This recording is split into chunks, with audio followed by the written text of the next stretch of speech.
Meeting ನಲ್ಲಿ ಆದ ಚರ್ಚೆ ನನಗೆ ಗೊತ್ತಿಲ್ಲ. ಎಲ್ಲವೂ ತಿಳಿ ಆಯ್ತು ಅಂತ ಅಂದ್ಕೊಂಡಿದ್ದೇನೆ. ರಾಜಕೀಯ ಶಾಶ್ವತ ಅಲ್ಲ ಅನ್ನೋದು ಎಲ್ಲರಿಗೂ ಗೊತ್ತಿದೆ ಅಂತ ಹೇಳಿ ಬೆಂಗಳೂರಿನಲ್ಲಿ ಗೃಹ ಸಚಿವ ಡಾಕ್ಟರ್ ಜಿ ಪರಮೇಶ್ವರ್ ಹೇಳಿಕೆಯನ್ನು ಕೊಟ್ಟಿದ್ದಾರೆ.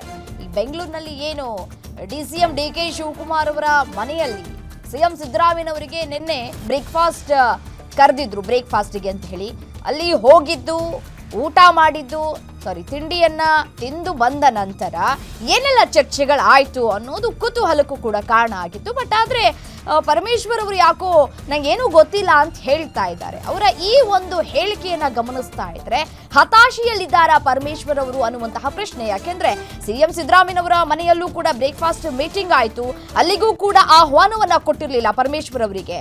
ಡಿಕೆಶಿ ಮನೆಯಲ್ಲೂ ಕೂಡ ಬ್ರೇಕ್ಫಾಸ್ಟ್ ಮೀಟಿಂಗ್ ಆಯ್ತು, ಅಲ್ಲೂ ಕೂಡ ಆಹ್ವಾನವನ್ನ ಕೊಟ್ಟಿರಲಿಲ್ಲ.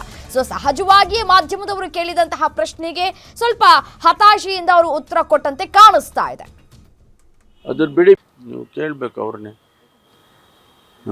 ಈಗ ನಮಗಂತೂ ಒಳಗಡೆ ಏನು ಚರ್ಚೆ ಆಯಿತು ಗೊತ್ತಿಲ್ಲ. ನಮಗೆ ಹೊರಗಡೆ ನಾವು ಅಂದ್ಕೊಂಡಿರೋದು ಎಲ್ಲ ತಿಳಿ ಆಯಿತು ಅಂತೇಳಿ ಅಂದ್ಕೊಂಡಿದ್ದೇವೆ. ಹೊರಗಡೆ ಯಾವುದೇ ನಮ್ಮಲ್ಲಿ ಸಮಸ್ಯೆ ಇಲ್ಲ. ಆದರೆ ಸುಮ್ಮನೆ ಅನಾವಶ್ಯಕವಾಗಿ ಇದನ್ನು ಗೊಂದಲ ಸೃಷ್ಟಿ ಮಾಡಿ ನೀವು ಸಹಾಯ ಮಾಡಿದ್ದೀರಿ ಅದಕ್ಕಾಗಿ, ಮಾಧ್ಯಮದವರು ಕೂಡ.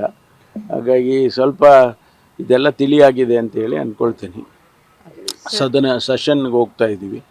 ಅಧಿವೇಶನಕ್ಕೆ 8ನೇ ತಾರೀಕು ಅಧಿವೇಶನ ಪ್ರಾರಂಭ ಆಗುತ್ತೆ. ಅನೇಕ ಜ್ವಲಂತ ಸಮಸ್ಯೆಗಳನ್ನು ಚರ್ಚೆ ಮಾಡೋದಕ್ಕೆ ವಿರೋಧ ಪಕ್ಷದವರು ಕೂಡ ಅವರು ತಯಾರಾಗಿದ್ದಾರೆ. ನಮಗೆ ಯಾವ ರೀತಿ ನಮಗೆ ಸಲಹೆ ಸೂಚನೆಗಳನ್ನು ಕೊಡಬೇಕು ಅಂತ ಕ್ರಿಟಿಸೈಸ್ ಮಾಡೋದು, ಸದನದಲ್ಲಿ ಚರ್ಚೆ ಮಾಡೋದು ಒಂದು ಭಾಗ. ಆದರೆ ನಾವು ಅವರನ್ನು ವಿಶ್ವಾಸಕ್ಕೆ ತಗೊಂಡೇ ಕೆಲಸ ಮಾಡ್ತಕ್ಕಂಥ ಪ್ರಯತ್ನ ಮಾಡ್ತೀವಿ.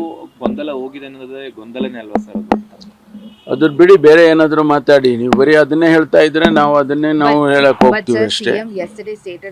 No, I do not want to comment unnecessarily. It's all over, no? They had the breakfast, whatever little difference was there, if it was there. But you are going is not a permanent and everybody knows that. ನೀವು ಕೇಳಬೇಕು ಅವ್ರನ್ನೇ.